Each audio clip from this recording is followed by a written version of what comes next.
Jina langu ni Wilberforce Ngoto na hii ni Force News. Tuna taarifa kwamba Rais wa Marekani Donald Trump amemkamata Rais wa Venezuela Nicolas Maduro pamoja na mkewe Cilia Flores.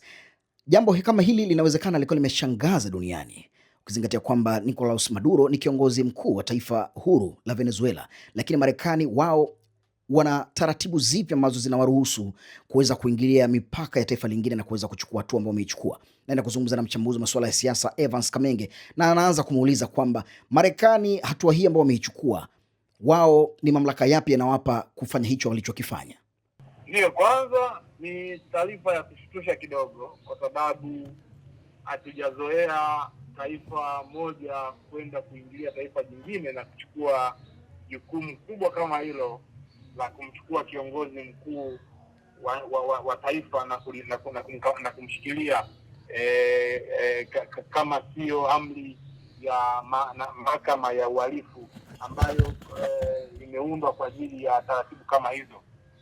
Lakini haiondoi ukweli kwamba Maduro kwa muda sasa amekuwa rais ambaye amelalamikiwa sana na wananchi wake wa Venezuela pamoja na mataifa mengi likiwemo taifa la Marekani ambayo lilikuwa likimtuhumu kama muuzaji mkubwa na msambazaji mkubwa wa madawa ya kulevya na likimtuhumu kama mtu ambaye amewanyima haki wananchi wake na amesababisha vifo vingi katika taifa lake.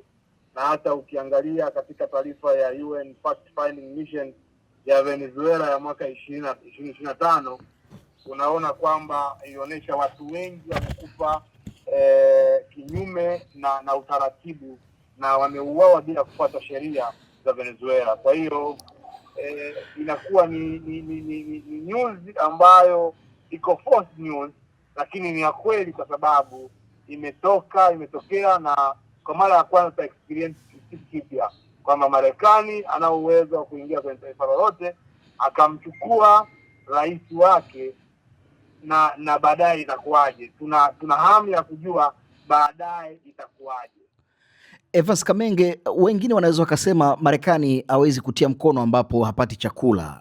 Mataifa mengi ambayo yapo duniani yana changamoto mbalimbali na wananchi wao, lakini Marekani amekuwa haonekani huko. Pengine kwa namna moja ama nyingine, kwa jicho lako la ndani kabisa, pengine Marekani ana cha kupata ndani ya Venezuela?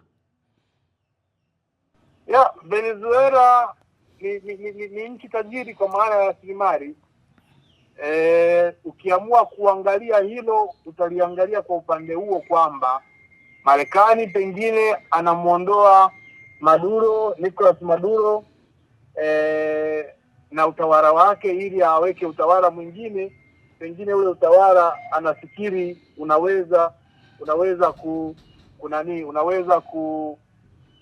kumzuia yeye Marekani kufanya anachotaka pale. Lakini ukiangalia kwa jicho jingine unaona Marekani kama anataka kuwatetea wananchi wa Venezuela na anataka kujikinga, kwa sababu tayari alishapeleka vikosi vyake kabla ya kumkamata Maduro leo katika nchi zinazomzunguka Maduro na akiwa ana nia ya kuendelea kuzuia uhalifu ambao ulikuwa unatoka Venezuela unakwenda moja kwa moja Marekani, akizuia mashehena makubwa ya madawa ya kulevya ambayo mengine wameyakamata.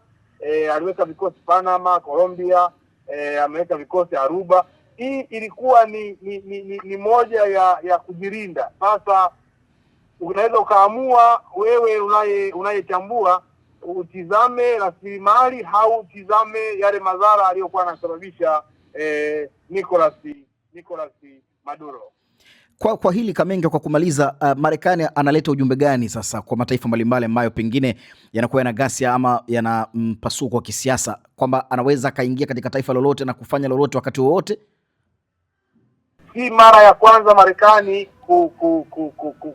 kufanya hivyo.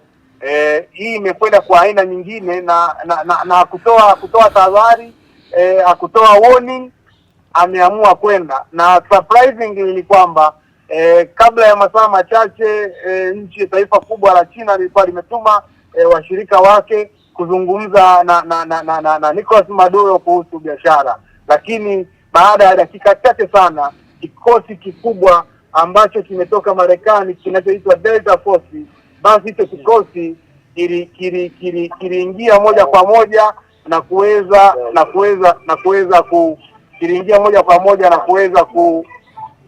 na kuweza kumkamata Nicolas Maduro. Kwa hiyo ujumbe huu aliwahi kuutuma Marekani alipomkamata Osama bin Laden, akautuma Marekani alipomkamata Saddam Hussein, akautuma Marekani aliwahi kuutuma ujumbe huu Afrika alipomkamata au kusababisha kifo cha ndugu yetu kabisa wa karibu Gaddafi.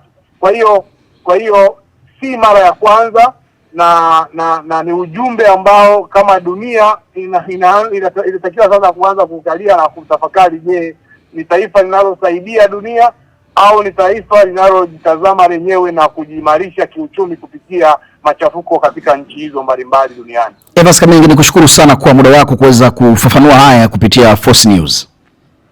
Nakushukuru sana, nimefurahi kuwa na nyinyi leo. Asante sana. Niko nikizungumza na mchambuzi wa masuala ya siasa na uchumi wa kanda ya Afrika, Evans Kamenge. Na wewe ni kusii tuendelea kusubscribe YouTube channel yetu ya Force News TZ, lakini kadhalika kutufuata katika mitandao yetu yote ya kijamii kwa anwani ya Force News TZ huko Facebook, YouTube, Instagram, Truth Social, kadhalika X. Kwaheri, naendelea kutufuatilia.